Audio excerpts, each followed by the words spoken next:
আমার সকল সম্মানিত ও সুন্দর মনের বন্ধুরা যারা আছেন সকলকে জানাই সুন্দর মনের শুভেচ্ছা। আমি শুরু করে দিলাম আমার প্রথম পর্বের ঢাকা থেকে কক্সবাজার ট্রেনের মাধ্যমে পরিবারকে নিয়ে কিভাবে যাতায়াত করা যায়। খুব ভোরে আমি আমার পরিবারকে নিয়ে কমলাপুর রেল স্টেশনে পৌঁছাই। রিত, তোমার অনুভূতি বলো তো, কেমন লাগতেছে? অনুভূতি অনেক ভালো। সর্বপ্রথম আমি ট্রেনে করে কক্সবাজার যাচ্ছি, তাও পর্যটক এক্সপ্রেসে। এরকম কালারের ট্রেনে আমি প্রথমবার যাচ্ছি। আগে প্রতিবার খালি লোকাল ট্রেনে উঠছি, তাই আমার অভিজ্ঞতা এখন অনেক ভালো। যেটা তোমার বলো, অভিজ্ঞতা কেমন লাগতেছে? ভালো লাগতেছে? এই ট্রেনে উঠবা আজকে? হ্যাঁ, আচ্ছা, গুড। এটা এই স্টেশনের নাম কি বলো তো? হ্যাঁ, জোরে বলো। কমলাপুর। যাচ্ছ কোথায়? কক্সবাজার। না, হয়নি, কক্সবাজার। কক্সবাজার। আচ্ছা, ট্রেনটা ভালো লাগছে তোমার? ওকে।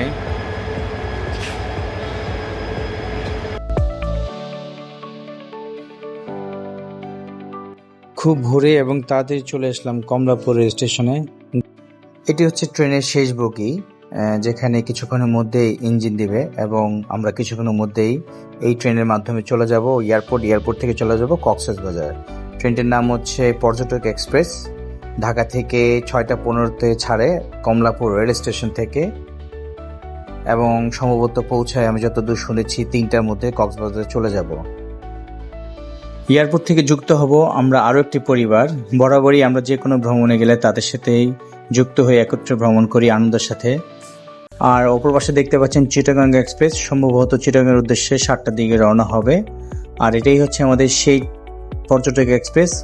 আমরা বগিতে আছি, কিছুক্ষণের মধ্যেই চলে যাব।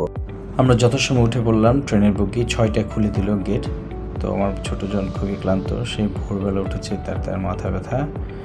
আর বড়জন খুবই আনন্দ আছে, কারণ সে উইন্ডো পেয়েছে। যতটা বাড়ি থেকে আশা করেছিলাম যে ভিতরের সিটগুলো খুব ভালো থাকবে, আসলে ততটা ভালো লাগেনি, অপরিষ্কার ছিল।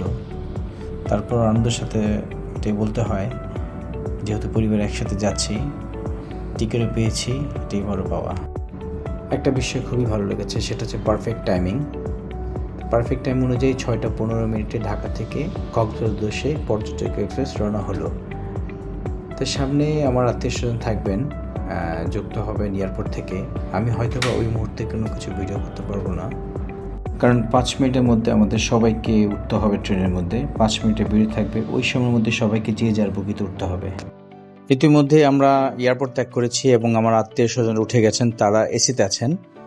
তাই অনেকক্ষণ পরে আমার সহধর্মিণী এবং ছোটজন তাদের উদ্দেশ্যে যাচ্ছেন তাদের সাথে সাক্ষাৎ করার জন্য। এটাই হচ্ছে এসি কেবিন। এই রাস্তা ধরে যেতে হয় ওই এসি বগিতে, চেয়ার কোচে।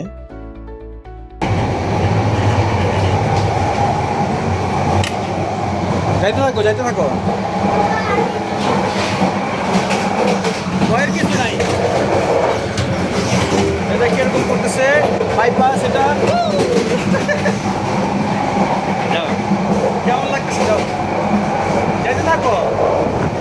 চলে এলাম এসি বগিতে, খুবই ঠান্ডা লাগতেছে, ভালো লাগতেছে। প্রচন্ড আওয়াজ ছিল, এখন আওয়াজটা আসলে বাইরে থেকে আসতেছে না। ট্রেনের একটা সাউন্ড এবং বাইরের একটা সাউন্ড মানে খুবই ডিস্টার্ব করতেছিল আমাকে এবং খারাপ লাগতেছিল। একটি বিষয় খুব ভালো লাগছে, সেটা হচ্ছে এক বগি থেকে আরেক বগিতে যাওয়া যায়, এসি থেকে নন এসি, নন এসি থেকে আবার এসি আসা যায়। কেমন আছো? স্বীকৃতি ঘুমাইতেছে। কালকে নবীনবরণ হয়েছে? ঘুমাইতেছ?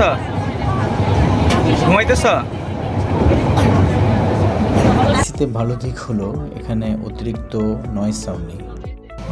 নন এসিতে যদিও ওটা নয়েজ সাউন্ড থাকে, তারপর যখন আপনি বসবেন জানালার পাশে, আপনার খুব ভালো লাগবে।